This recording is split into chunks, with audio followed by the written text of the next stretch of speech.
Mardi soir, nous étions 2000 au cirque d'hiver.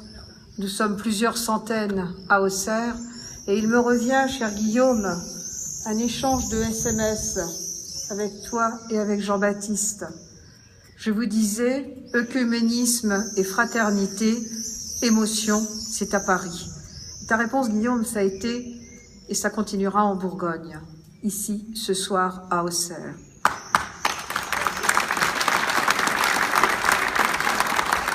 Le même soir, Monseigneur Gollnisch, je vous écoutais et il me revenait, appartenant au groupe des chrétiens d'Orient, le soutien aux chrétiens d'Orient depuis 2008, depuis mon arrivée au Parlement, je me disais que vous aviez bien raison à ce moment-là et que nous n'avions peut-être pas tout compris. Et ce soir, en regardant ce soleil qui a bien du mal à disparaître, qui jette tous ses feux comme pour s'opposer à la nuit, il me revient, et je veux le partager avec vous, une soirée en Syrie, juste avant que ce pays ne soit victime de la guerre fratricide qu'on connaît et qui se solde par le martyre des minorités.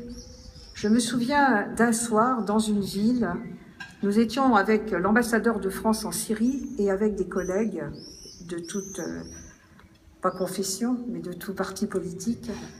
Et nous venions d'entendre l'appel à la prière depuis une mosquée.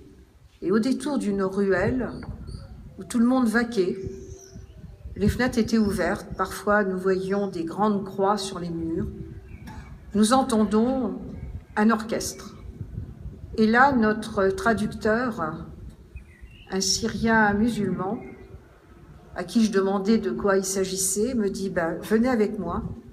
Nous avons poussé la porte d'un portail, et dans la cour, des scouts syriens, des prêtres syriens, répétaient avec la musique la procession pour Pâques.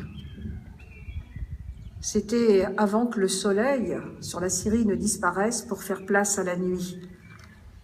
Aujourd'hui, plus personne n'ignore que dans tous ces pays, on tue, on torture, on décapite, on vend les femmes, on viole, on brûle les bibliothèques, les églises, les vestiges témoins d'une civilisation extraordinaire. Et je voudrais à mon tour, après Henri Drincourt, après Guy, dire « nous sommes en guerre ». Engagés dans la Troisième Guerre mondiale, une guerre inédite, sous le signe de la communication, une communication immonde, une guerre que nous devons soutenir contre la barbarie, l'obscurantisme, le fanatisme.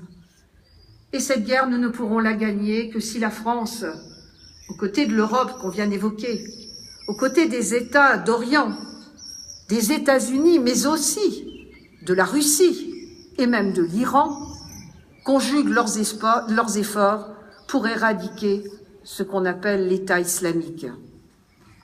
Civilisation contre la barbarie. Alors, mes amis, un sursaut est urgent pour sauver les chrétiens d'Orient et aussi les yézidis et aussi les minorités torturées, assassinées.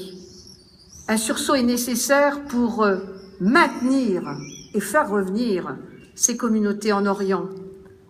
Un sursaut est nécessaire pour éviter que des jeunes de chez nous, et quelle que soit leur confession, leur pensée, est-ce qu'ils en ont, ne sombrent dans l'islam radical, attirés par les parades et les propagandes de Daesh. Chers amis, je voudrais conclure ce propos en citant une phrase entendue par une religieuse au cirque d'hiver mardi soir, et à laquelle je pensais tout à l'heure et aussi hier soir devant la belle cathédrale de Sens, revêtue des lumières de Sens qui rappelaient tout le passé, toute cette culture sur laquelle notre pays s'est bâti. S'ils se taisent, les pierres crieront. Alors, mes amis, si leur voix devait se taire, la nôtre s'éteindra aussi, car notre humanité aura disparu. Alors mes amis, parlons, crions, agissons. Merci.